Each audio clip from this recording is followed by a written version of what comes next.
Welcome back to another video. My name is Abby, and today we're going to be talking about why jealousy is coming up for you in relationships. Most of all, how you can get your power back and start manifesting or experiencing the relationship you actually want.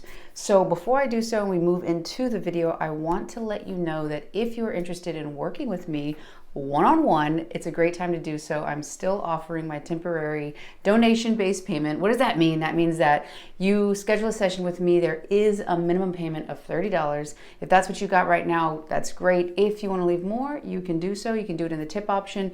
Either way, I look forward to working with you and helping you manifest whatever it is, romance, finances, whatever experience you want in your life. So let's get back to the video.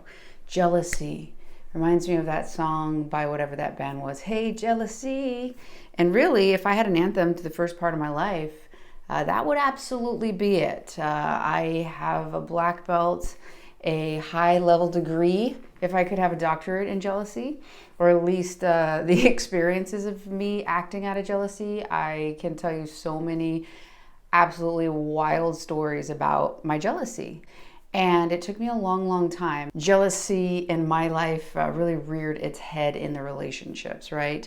And we're going to get into the dynamics of what was going on. But the biggest thing is I was wanting a certain experience. I wanted connection, and I just felt these things would happen. And then when they didn't happen, I would lose my mind, basically, right? And I want to start off the video. For one, I want to congratulate you that if you're watching this video, great job. Because a lot of people have a hard time saying, yeah, well, maybe I'm jealous, or, maybe I can look into my behavior and see what's going on there so I can see myself better. It might involve looking at some pain. However, when I look at it, just as the same as if I'm walking, if I'm going on a hike, right, and I've got a blister or like a splinter in my foot, I got to take off my shoe, I got to take off my sock, I got to look and see what's going on. What is causing me pain? Continue to walk on, even though I can't see it, doesn't make it stop hurting and doesn't make it any less painful or damaging of what's going on. So uncovering it and giving it the attention that it needs so that we can say, okay, what is going on here? Why am I hurting? Why am I getting caught up? How am I getting caught up here or hooked in? And the big thing, for one, is that we're not making anybody right or wrong, and this isn't about how other people should act or putting blame anywhere. What we want to see is what is going on with you so that you can start getting your power back and using it to create the life that you want, not the life that you get. So jealousy, this is the definition we're working off of. It's not about, oh, I'm jealous of that person, or who is he texting, or who is she texting, who is she talking to? Oh, I don't like the way they looked at that person. Because who has the power in that situation? It's not you. You're hoping this person does this, or that so that you feel better. So jealousy, and I'm going to use my friends here. So I know you've probably missed them. We're bringing out back a friend from the past, and it's the elephant, right? So this is you. This was me. This is going to be anybody, right? This is you. And this right here is love and connection, right? So you have this, and we all as human beings have basic needs. And one of those is human connection. I believe in interdependent relationships, not independent, completely one way, or codependent, right? Either one of those. So what we want to see is, okay, boom, love, connection. It's like chef's kiss, right? So this beautiful little stone, crystal, I'm not sure, but anyway, this beautiful little piece right here, if I can set it on my finger, this is what you're wanting. Oh God, this thing's great. Now, when elephant, you, me, sees this, is like, oh God, I've always wanted this. Here we are. This is desirable. So when the perception that this is going to be taken away, you have something and you're afraid it's going to be taken from you. Okay, so that's basically the first stage of jealousy. You have something, this relationship, this connection, and you're afraid someone's going to take it. So anytime you're distrusting, suspicious, anxious, or envious in regards to somebody taking this away, or this getting, this is in jeopardy. There's a perceived threat of this. And, oh, you know what? Somebody's going to come there. Your partner's talking to somebody else or whatever. And you're like, oh, you know what? I didn't even care about that anyway. You know what? What is he doing over there? What is she doing? Suspicion. maybe I don't like this connection, right? You just want to start observing your behavior, your thoughts, your impulse in regards to the perceived threat. It doesn't matter what other people think at this point, because it's the perception you're in danger. It's the perception that this is going to be taken away. So again, this could be, it sometimes, depending on the emotional wound, could feel like air is being taken from you. Now, that's the first step, is just realizing, okay, anytime I have a perceived threat, or I perceive of a threat that this is going to be taken away, and I move into distrust, suspicion, anxiety, or envy, which is about comparison. Oh, I'm being jealous. Okay. And that might not be like, oh yeah, and they even say like, oh, it's natural for there to be a place for jealousy. And I'm gonna present this idea, because I used to think, oh, that's true. You want your partner to desire you. Yeah, be jealous of me, right? I'm gonna explain more about the dynamics of jealousy, and you can be the judge if it's a good thing or a bad thing for your relationship. I personally say there's no place for it. Why would I say that?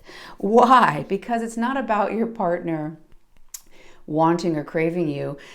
If this little elephant is really wanting this and they're perceiving it as it being taken away, and this elephant is like, no, don't go there. This elephant has to leave themselves, because they want, there's a little hole here. So basically when jealousy kicks in is, I am only good if I have this. I need this connection. I need this love, or I am not whole and complete. So when it's taken away, and I start getting distrusting, and I start getting suspicious, and I start getting anxious, and I start getting envious, I left myself. Little elephant left, because all the attention is over here. What is that person doing? Who are they with? What are they trying to do? Are they going to leave me? Are they going to abandon me? Is this when they leave? Are they lying to me? Who is with you? Nobody. And it's not about that person doing anything. It's about being aware that you leave yourself at the idea that someone's going to leave you, at the idea that this is going to be taken away. You actually leave.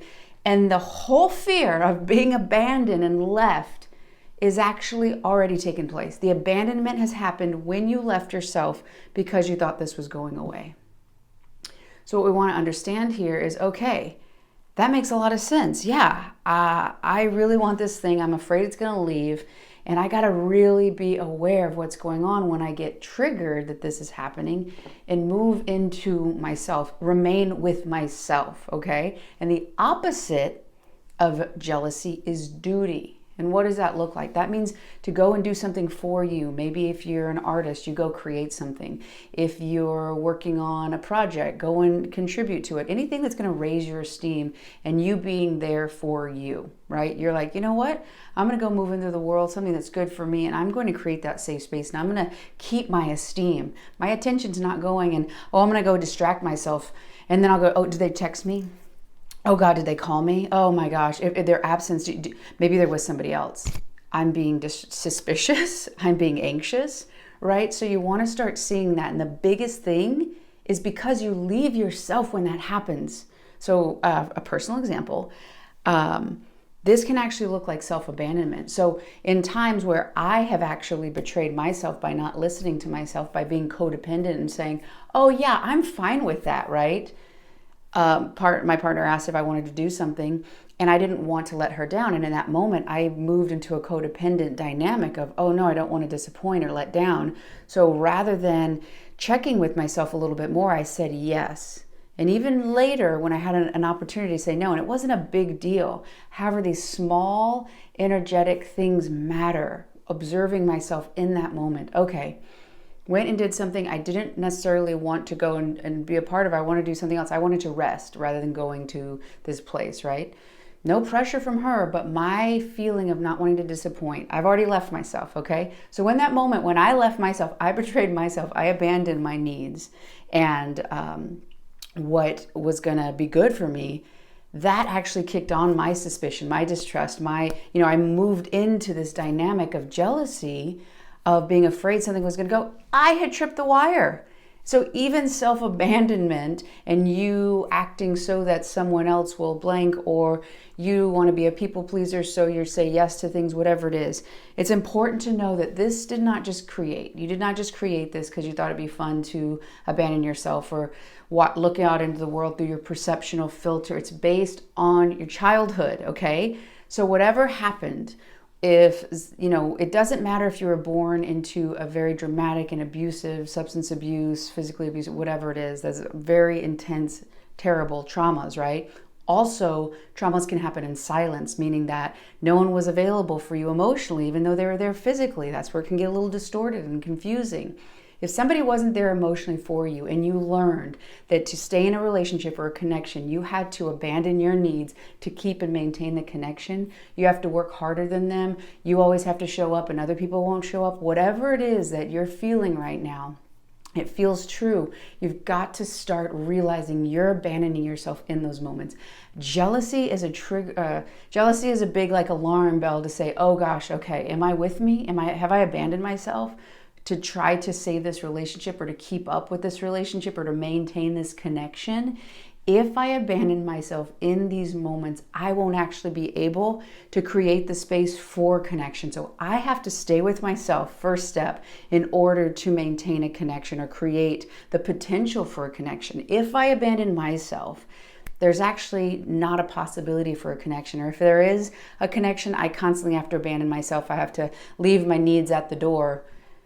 Is that the connection that you're looking for, is what I'd ask you. That desire to have this is absolutely possible. The first step is to start to recognize when you move into suspicion, distrust, anxiety, or envy, comparing yourself in moments. Stay with yourself. Don't comfort or rationalize this. Make a new choice to stay in your esteem. Do something with your hands, your mind, create, bring life into your life. Start taking the power back now. You are worth it. And as you start to recognize what jealousy really is, and when you lose yourself, that idea that people come, go, whatever, it won't be as dramatic and scary, because the biggest thing that hurts so much when people leave is you left yourself first. I really hope you've enjoyed this video. If you have, hit that like button. If you haven't done so already, join this community. We would love to have you. And if you got value out of this video, I recommend you watching this one right here. I really think you're going to get a lot of value out of that. I love y'all, and I'll see you on the next one.